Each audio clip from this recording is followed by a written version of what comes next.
Okay, good morning. So this is for Thursday, October 12th, 7 a.m. We have the moon coming in at 24 degrees Virgo, and it's opposing Neptune almost exactly. So throughout the day, it's great for spiritually sourced, projects, and it's great for meditation and doing automatic writing. It's not really good for hanging out with anybody that you don't trust that they're going to tell you the truth.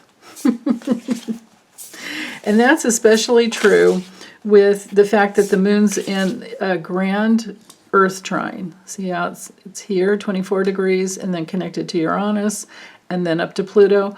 Now, trines are harmonious, but not always. Sometimes it's just a contact point, and this person up here, and Pluto's direct, by the way, so this person up here who's in power might be finagling a way to find just exactly the right thing to say to be kind of shocking and maybe try to manipulate and get what they want.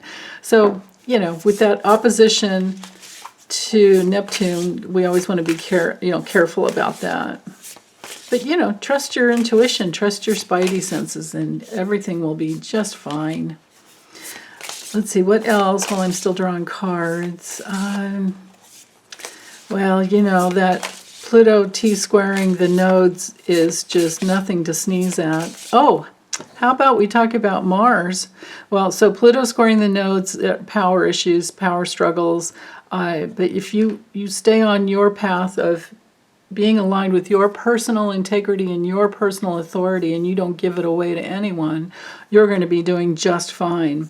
Now, Mars in Scorpio, that brings in some new energy that has everything to do with doubling down.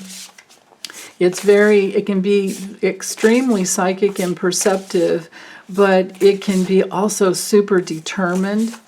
And then especially with that moon opposing Neptune here in Scorpio, that Scorpio, Mars and Scorpio, that could be that some details are coming out, some secrets, some information about the past where somebody wasn't honest.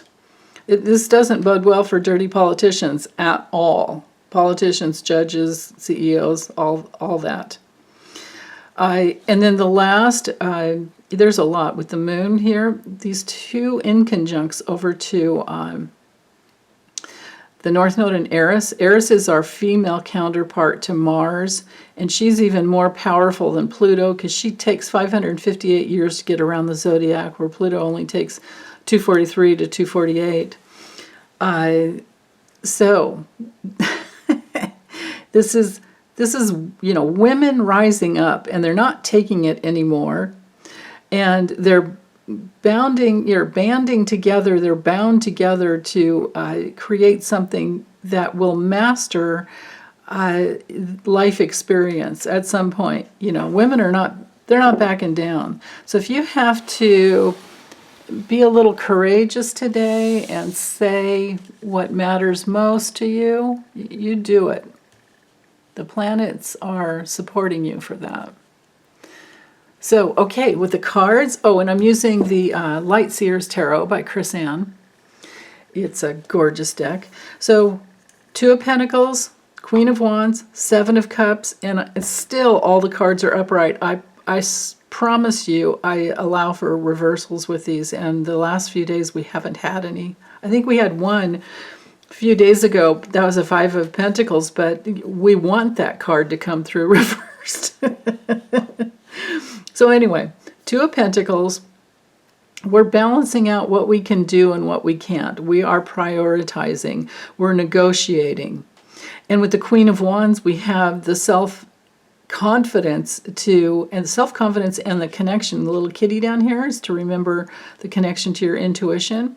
But she's all about self-confidence and that warmth and generosity that says, I can do it. Let's get it done. And with support and help, or you figure out what you can do today and what you can't. With this deck, it always makes me think of, she's like, Shazam! It's in my hand, right? So just take that and run with it. But it's a card of strength.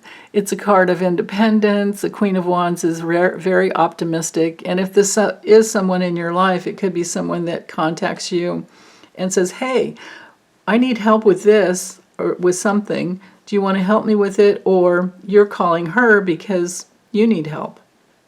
It could be something like that. That the Two of Pentacles upright is good for adapting. So there's correlations to the Virgo moon here. It's good for, like I said, getting your priorities straight. Time management is a hallmark of that card, because there are only so many hours in the day and so much energy, especially for those of us, my age. And the important thing is to align with what makes your heart sing, what brings you happiness, what fills your body with energy, and go with that. Prioritize according to how you feel in your body. And then with the Seven of Cups upright, just know that you have options galore, okay? Align with your heart. That will bring in more power. Align with what you're passionate about and make that your priority, and know that from there you'll always have more options. You don't have to do it all today, right? Okay, so take good care. Bye, you guys.